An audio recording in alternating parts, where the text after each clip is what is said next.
What's going on, people? The Palace are back, and this time we face Bournemouth. I'm joined by Lou and Patrick for the match preview show. As always, make sure to get involved throughout the show by dropping down your thoughts and score predictions, as we discussed towards the end in the comment section down below. Drop a like, subscribe as well. Patrick, I'll start off with you. You've been enjoying this international break. You've come from sunny Florida, right? Yep. On your golf trip, your handicap 25. 12. 12, yeah. I mean, okay. I mean, correct you. You don't know golf. So it's actually at currently 12.2. I'm good. Listen, I had 4 great days in Naples, Florida. Played really well. Great golf courses. Good company. The only issue was I had to fly back in a nor'easter because we had bad weather. Like just landed in time before it got really, really bad. So, but no, I had a great time. No Palace to stress that over. And I'm good, man. I'm good. So you care more about golf than Palace? No, I needed a break. I just need a mental break. It's just no, I love Palace. Love Palace. Okay. Lou, of course, we've been here thinking about the Everton result. No golf because we care more about Palace than golf. So, we don't try to escape from our miseries. We try to analyze and look at what went wrong in the Everton game. But how you been enjoying this international break? Well, I haven't even really been mentioning football out loud. Obviously, you guys know I'm expecting my second child, so these international breaks is where I build up my brownie points. There you go. I don't. Smart man. Between us, my she don't watch this, but she don't know it's an international break. She thinks I'm going to Palace again. You're probably thinking, wow, this guy he's really engaged now. She said, "How did Palace do this weekend?" Not great. What did you say? No way, you didn't tell her it's an international break. What did you tell her that? Oh, it was good, babe. It was good. England were on, and she came downstairs, and I quickly had to turn it off quickly. That is funny. That's hilarious. International break's been great for England's won, I think, from both their games. Turkey's won as well. Wait, let's do that. Let's do that now. Let's do the international break. Let's talk about it. What? Palace talk about what? Don't care about it. Palace played. Oh yeah. Let's get into it. Here we go. The roundup. Let's do a little roundup here because Palace website was nice to put a little roundup. So we all know, Saul scored a goal, Kamada, Pino. But let's see how a certain. Hold on, what was that? Let's see if our certain. Oh, there he is. There he is. A certain Frenchman got his first cap and his first goal. So D, your comments on JP? I mean, congrats to him. I was proud. I was cheering him on. As the goal went in, I felt very emotional because you look at his career timeline and he's gone through a lot to reach this stage. He never gave up. He always said, "I want to play for France," and he got his dream. It's just unfortunate that the first game that he starts is the first game that France are winning the group. But apart from that, I mean, I'm pretty sure he must be over the moon. It's only if he just witnessed the win with that goal, but the defense wasn't great enough. But he had a great game. He was very involved. Touch was great. Passing was great. Had lots of shots on target as well. He's had a great evening. But there's a few other plays that we should be mentioning as well. We will. But people, if you could only read our group chat, and one day I'm going to publish it because it needs to be published because D is an absolute fraud. But anyway, you know you are. You know how. I'm not doing it. I'm not going to expose you in front of the whole audience now right now, but it's okay. So JP's got a great goal. We see that Pino also scored a goal. Spain won both their matches. Mark Gahey played the first game, didn't play yesterday, but England have qualified before Turkey for the World Cup, before France for the World Cup. Quick question. Do you guys think Lewis Skelly is a better left back than Tariq Mitchell? No comment. I'm just asking now, just generally, do you think? Well, I don't think he is, but I don't know. No, I'm just asking because I saw like 10 minutes of the Latvia game and I was looking at Lewis Skelly at left back and I was thinking he's comfortable on the ball, but I was just pondering the question. It's I would say Lewis Skelly's technically he's a better player, but is he a better left back than? He's not a better defender than Mitchell. Is he a better left back than Mitchell? No, I don't think so. I was just wondering what you guys thought. Overall left back, but overall it's been a good international break. I don't think we've had any injuries. A lot of goals. Nuno's rested. What was that? Tonight, Munoz rested. Munoz didn't play 1 minute the last game. He played the other game. He got the rest. Richards played both matches, 90 minutes each, but USA got a big win against Australia, the mighty Australians last night, which is a massive win for them. So that was big. And Uche traveled all the way out there and didn't get a minute on either match, but we'll get to that later. So now overall, I think overall is a very good international break for all of the Palace players. Again, no injuries, and again, having guys like Pino. Oh, Lerma got a goal for Colombia, so it was really good. Screamer, by the way, as well. Yeah, great goal. Yeah, a great play. Gahey 2 assists. Gahey 2 assists, yeah, for a centre back. Yeah, I think it's been a very good international break in terms of a bit of time after that Everton defeat. You watched Devaney as well? How was his game? I thought he played really well. I mean, obviously playing Germany, tough opponent, and lost 1-0. But I thought he played really well. I thought he honestly of the younger players, I thought he and Cardines yesterday against Curacao, they got a 1-1 draw. I thought both of them did really well. Listen, they're not going to get a lot of playing time at Palace, but the fact they're going international and playing 90 minutes whenever they go away, I think it's good for their development. So no, I thought they both did really well. Yeah.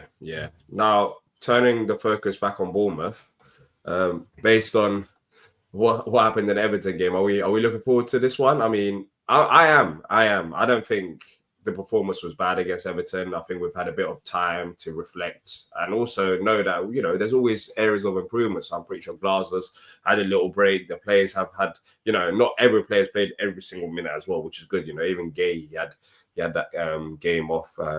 So Lou, for you, the Bournemouth game, it is a massive one. I mean, if we do win, no one really cares about the loss against Everton. I'd rather, win 2-3 games and lose one than just draw 2 or so games and keep the unbeaten run going. Yeah, I think after reflection, the manner of the Everton defeat was more frustrating than the actual defeat itself. For me, it's been nice. We still had quite a lot of media attention of us. Parish decided to come out and go and talk sport. Perfect timing after a 19 game unbeaten run and so on and so forth. But yeah, I'm excited to see how we react to it.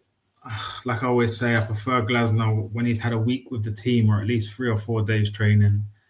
I haven't really checked out Bournemouth's squad and how much minutes they played, but I think every single time we played them since Glasner went against Iriola, it's been 0-0 or 1-1, or it's been very tight games. I think genuinely they maybe have a bit of the better of the games that I remember. I remember with me and you done a watch along to one of the games. It's a bit of a tough watch. We come up against Bournemouth because it's like 2 very good managers with very good systems, with players willing to work for the manager, work off the ball, know exactly how they want to play. So it almost ends up being like just a stalemate. So it'll be interesting to see if anyone makes a tactical change or how, if it's a moment of magic. Both teams don't really make many mistakes either. So it's very interesting, a massive test after the international break. And a win here would probably reignite my feelings of being able to secure a top 6 place this season. Yeah, it would be. Look, we're not. I'm not saying we're going for the title, but we're only 4 points off the top of the league, despite the Everton defeat. So it's not like we're in a terrible position after losing that game, Patrick. But for you, is there anything in particular from that game that we might need to change in this one? Because I can't really think of much other than it's just the second half performance. We kind of lost momentum. It's nothing really like tactical. It's just more about momentum and maybe the Thursday game catching up to us, even though Glazer didn't use that as an excuse. But for you, was there anything in particular? No, I went back and watched it because I hadn't watched it live because I was playing that day. So having watched it back, I think the performance was very, very good. First 60 minutes was probably best 60 minutes we played away from home in a while. Again, it was just maybe some chances that we didn't take. And again, the fact that Everton's a kind of a team where if you don't put them away and they're a bogey side, they're going to find a way. They've done it so many times to us in the past. So I'm not looking at the performance and saying, well, change the tactics or change this player or change that player. I think the fact that a lot of the players I just mentioned went away, came back, and be coming back fit, the manager didn't making excuses. Just to note, he also won the October Player Premier League Manager of the Month award, which is great. So, you know, rumors of him, you know, maybe possibly in contract talks with Palace. I mean, so from that standpoint, I'm not worried about, you know, how the performance was. I think Bournemouth are going to be a very tough team. Semenyo, their attacking players are very dangerous. Clivert, etc. It's going to be hard. I'm looking at the last 9 results. You know what? The last 9 results, there's been a clean sheet in 9 of those games. 2 of them, there've been about 3 or 4 0-0s, and there's been 3 2-0s and a 1-0. It's like at some point, either no one scores or, you know. So it's interesting. There's been no, actually hasn't been a 1-1 or 2-2 draw at all in our last 9 or 10 games against them. So I'm looking forward to the game. It's going to be tough. I'm interested to see how we play after the international break, as far as, you know, not fitness wise. Again, everyone can come back fit, but just how we react to the break. Because again, I think that Thursday, Sunday definitely had an effect. The man didn't say that it did, but I think it had an effect on us. Let's see how we do against Bournemouth. Yeah, I'll be honest. When you're looking at Bournemouth, it's Semenyo, the main one, really. I know they've got a few other quality players, but that's going to be a real challenge for Munoz. Thankfully, he had a bit of rest. But for you, Lou, when you're looking at Bournemouth's team, what are the significant threats? First off, we never really know what side Semenyo plays on, because he's actually completely bow-footed. Because I thought he was a right-footed left winger, but he takes penalties with his right foot. So he's completely bow-footed. He scored, I think, 2 goals.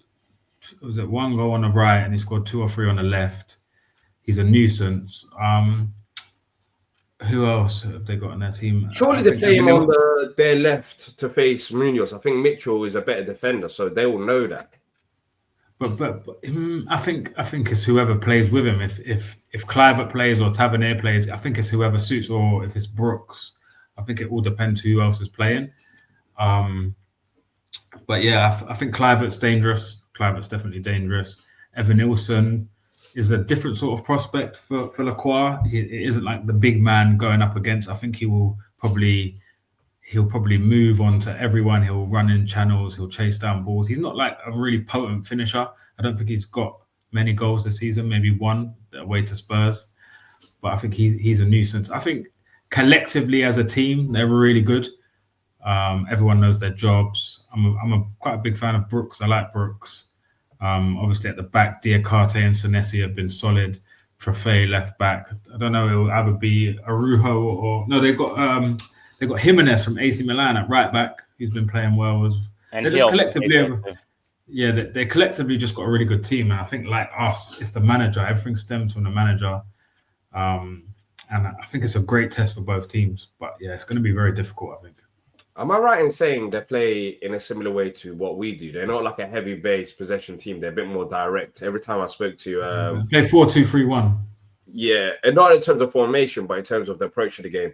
They go back to front. They can mix it up. They can go long. They can play short. They don't always press high. They can be in a mid. They're like very similar to us. Yeah. That's why I'm thinking about the results. Like that's how we both just managed to cut each other out. In that sense. I don't know if you, Patrick. Who's their normal? It's Adams, and it's not Christie at the moment, is it? Is it Christie? Who normally starts with Adams? Last match it was Scott played in there with him. Yeah, see, it's a bit like it's like their Adams is a bit like Hughes, and like Scott is a bit like their Wharton. I highly rate Alex Scott. I think he's a great player technically. I think there's always been quite a few yellows in this game as well. It's quite it can get quite feisty in there. Yeah. Back in the day, especially when we had Wilf, they used to go hard on him. But in Palace's side of things, I think we go with the same 11 that we had against Everton. All day long. Yeah. But there was conversation, I'll go to you, Patrick, about this, about Mateta and his performances as of late. Against Everton, he missed a few decent chances in front of goal. Some people suggesting does he need a bit of rest with Eddie's form coming off the bench. But what's your stance on it going into this one?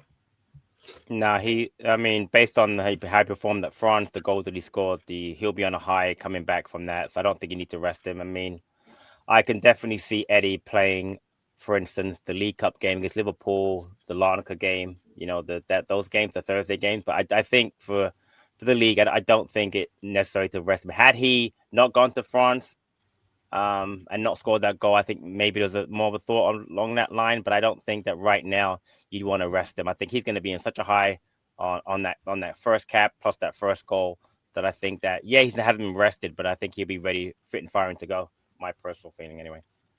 What about you, Lou? Sorry, say that again. With Mateta and this season. I think the biggest worry with a striker is not finishing off the chances, is not getting the chances, and the fact that he's been in the right place at the right time. It's just that finishing touch. Like we've spoke about before, he needs to change his finishing a little bit. He's trying to open up and do that same one over and over again. But I think that it's a bit like, I think I can't remember when Eze scored the goal for England, and that's kind of what sparked his run towards the end of the last season. It's just like that confidence booster. He would have gone to France probably slightly feeling a bit out of place. Like obviously he's worked hard to be there, but like what's that thing that people get where it's always it's got a name for it, where you don't feel like you belong there. It's like it's a certain, I can't put my name on it, but basically so far in the Premier League, only Haaland has got a high XG than him. Haaland's XG is just ridiculous. The amount of chances they create from 7.69 and then Mateta's 3.46. To be fair, he's not. He made that the Liverpool game alone, he should be scoring like in that game. Yeah, he's had a few decent chances. Maybe going away and scoring with France could. But that's what I mean. I feel like he might have had that feeling that he didn't belong, and then obviously he gets his goal, and you see the reaction from the other French players, how happy they were. And he might have been called up, but I think we're all skeptical if he was even going to get an appearance. But now, like, no one can ever take that away from him. I thought he was going to start.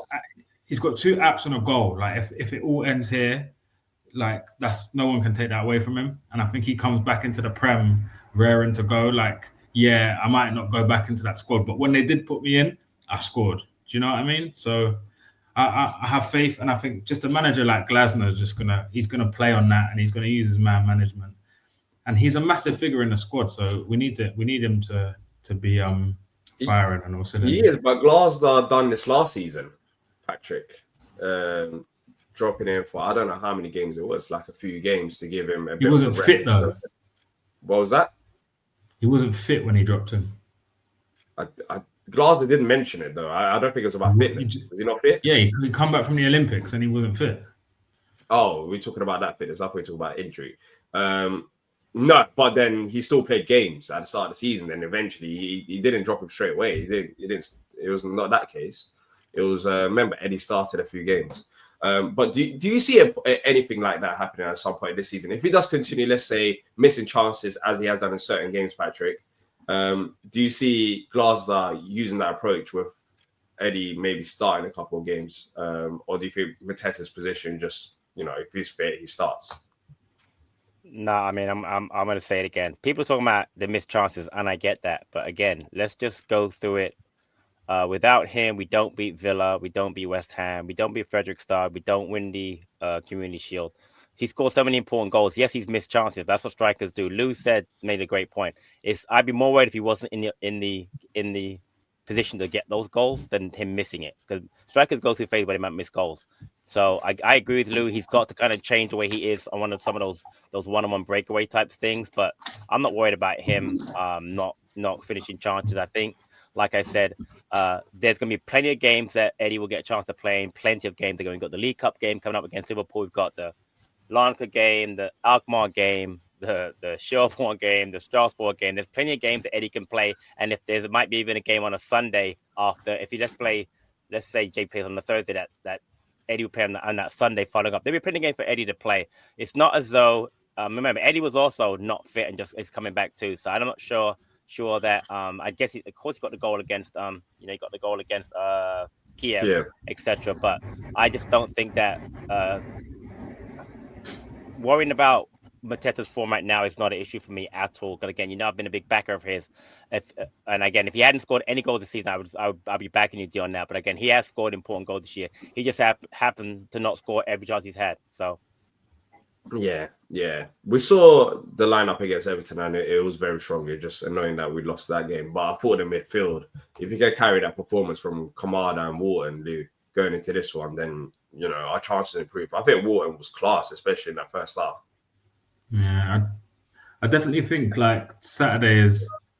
I think if it's all about individual battles, I think if it's like 5-7, it will probably be a draw. I think for a team to win, you've got to win. I would say like 8-3, well 7-3 of your like personal battles, because it's so tight against Bournemouth. So unless like we're coming on top in various parts of the pitch, I think it will be very difficult.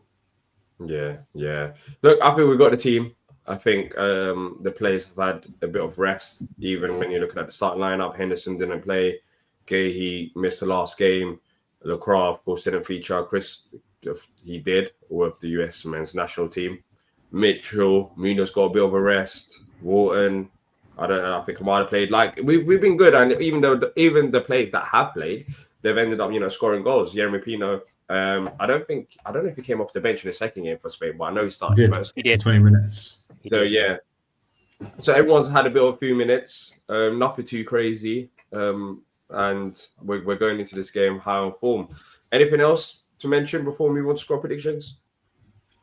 For me, I think you mentioned the tiredness against Everton, and I think a lot of players like Hughes who took a little knock will be the rest of Wharton, but I think that the manager's going to realize that he probably should have done a little bit more as far as rotations / subs in that game. And I think players like Convo, Uche,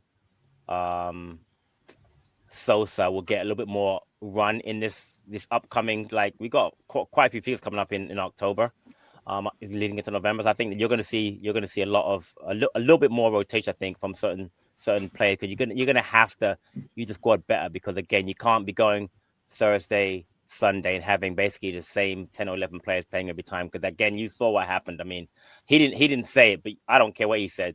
There's no doubt that JP and Munoz were flagging in that game towards the end. They were dead, and they needed more of a rotation. So I think that's what we'll see more coming up. But that aside, I think we'll be fine going into this game on Saturday. We've got a busy period. Yeah, Uche definitely.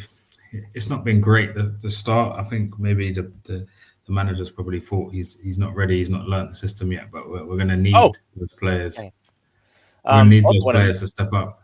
Yeah, I also want to mention Lee Carsey was very complimentary of Romain Esse. Though he didn't play for the under-21s, he got called up to the squad and he was in there, and he said his attitude's been really good. He did really well for the 21 after that game against Everton. So I want to see. I don't want to see. I think he'll get more of a look in, and that will be important too. I think they're timing it for the African Cup of Nations. Clearly, with Uche and Sarr being gone, you're right. Yeah, they're timing him to come into it just before, and then hopefully hit the ground running. Then remontada. If Esse was to go into the squad, someone would of course have to drop out. And right now, in terms of players similar to his position, it would have to maybe be Uche. Yeah. And do we do that already? That's a bit crazy. Even though he did something very dumb in that game against Everton when he came on. I'll be real. That loan with option to buy looks even smarter at the moment, because if you're looking at the Pino and the difference in Pino and Uche, it's night and day, and they cost around the same. And the terms are that he has to start 10 games, I think. Well, it looks like he barely get on the pitch, let alone start. Yeah, but I'm not willing. I'm willing. Listen, no, I'm not writing him off straight away. I know. Yeah, exactly. Yeah, but he was playing at a very low level a few years ago, so the adjustment. Premier League is no joke. It's you can be as physical as you want, but if you're tactically not aware and you're technically not there, you're gonna look really silly. Yeah. I think he'll adapt. He's still young as well. And there's not that many games that we've played since he's joined us. So, yeah, he'll slowly adapt and learn on the go. Let's move on to score predictions then, Patrick.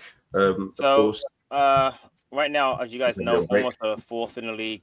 Palace are sixth.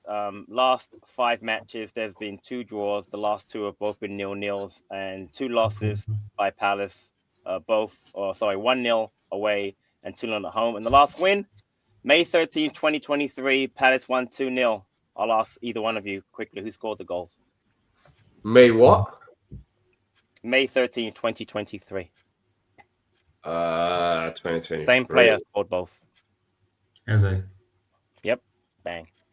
Eze scored both. So, predictions. So let's pop up the standings here. So, alphabetical order, whatever. I know that Mr. Louis is not happy, but AJ's in first on 13. Stan and T tied second on 10.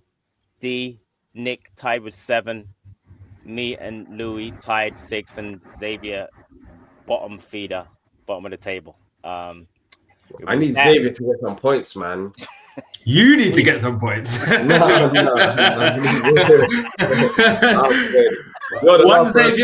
If Xavier gets it right, he can go above you. Yeah, but no, yeah. Scary time. Okay.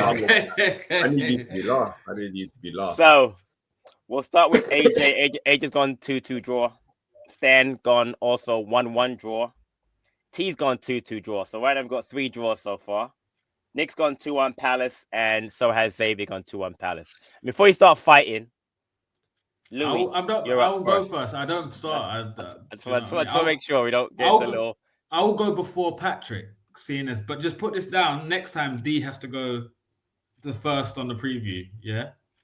Fair enough. The Larnaca game, right? Is that Larnaca? Yeah. So he will. The next preview, he has to be the first prediction. Yeah. I'll take that. You know what? I'll take that because that's an easier prediction because we're all going to be predicting wins. This one's going to be interesting. There might be a few draws. So tactically, that's a good move to make. But anyways, yeah. See how he's tactical. I'm just fair. Yeah. No, I'm just saying. I didn't think about it. You said it yourself. So yeah, I don't mind that. I'll go 1-1. Oh. Louis gone 1-1 draw. So hold on. How many points below? Hold on. How many points behind is Louis from me? I'll put up again. 1 point. Yeah. Okay. So basically, if we get the same predictions, Patrick, that means that you can't go above me, right? Is that what we're doing already? I told you he was doing it from weeks ago. I told you he's been doing it from weeks ago. Right, whatever. I don't even understand that strategy, but go ahead, man. Whatever. No. What's your prediction? I thought I'm last. Because of the I just noticed the 2-0. I'm going 0-0.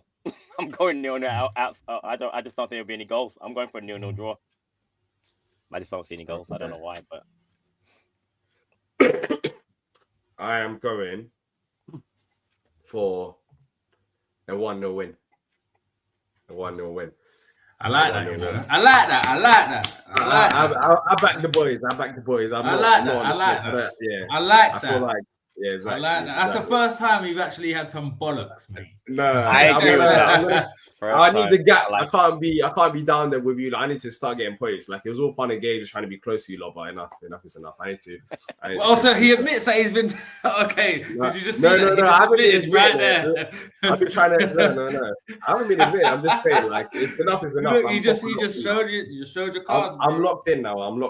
It's about time I leave you lot behind and start picking up points, and you lot can have your own battles down there. It's nice. We've got a variety. We've got a win. Did you read out all the predictions? Yeah. I did. Okay. Yeah, I did. So, how many wins were there again? You, Nick, and Xavier have. Everybody else has a draw. Different kind of draws. 0-0, 1-1, or 2-2. I really need this win. Because Xavier, if he gets his win, then that. Listen, I'll be over the moon if we win 1-0. Yeah, but you know what the funny thing is, D? I know you don't want to do it, but tactically, you should actually gone for a Bournemouth win because no one picked that. And if you get that, that's automatically going to be. No, but I don't really see that. No, I'm just saying, no. He just wants to be above me and you. That's all he cares about. Yeah, so I know. I get it. Because he's not so profound ball knowledge, so it'll be a pleasure to be above you lot in terms of predictions. Maybe one day when Pat asked about a previous game, you'll remember a goal scorer because I don't feel like you ever get one right. Well, remember, ever. Remember, top right hand corner predicted us to win the FA Cup, so he's very good. He's very good. I did it early doors as well. Exactly. And right now he's fighting for his life near the bottom. So is that a fluke? Was that just a one-off fluke? I mean, we'll see. I don't think that was a fluke, mate. Yeah, just one little odd shout that you thought everyone would forget about. You managed to get it right. It's fine. Yeah. Patrick, can he undermine that shout? That's poor, isn't it, from him to undermine? I don't know why you bring it up. Why would you bring that up? I think we're going to win the Conference League. I think we're going to win the Conference League. I'm calling that early shouts. That's not an unpopular opinion, though. Yeah, I'm pretty sure I said that, like when we did the preview way back when. Okay, when I said what did you say when I said we was going to win the FA Cup? What did you say? I just said chill out. You said, I don't know about that, man. I don't know about that. no, because I just wanted to lower the... They didn't want to believe. God. Yeah, no, it's not about belief. I had full belief. I had more belief than you did, but I just, I don't you had more belief than me, yeah? Yeah, I did. Okay. Oh, I got more belief than you in the Bournemouth game. I'll tell you that based on your prediction. Yeah, you have. Yeah, exactly. But I had more belief when we beat Liverpool. Yeah. Oh, okay. But I've had more belief throughout the season, I think. Okay. I'm just saying. But anyways, if you have belief, let us know your score prediction in the comment section down below. Hopefully no one predicts a defeat, but that's it, bro. Lou, Patrick, and I, and we'll be back, of course, for the match reaction, watch along, and also if there's any significant news, we'll be here as well. But until next time, up the Palace.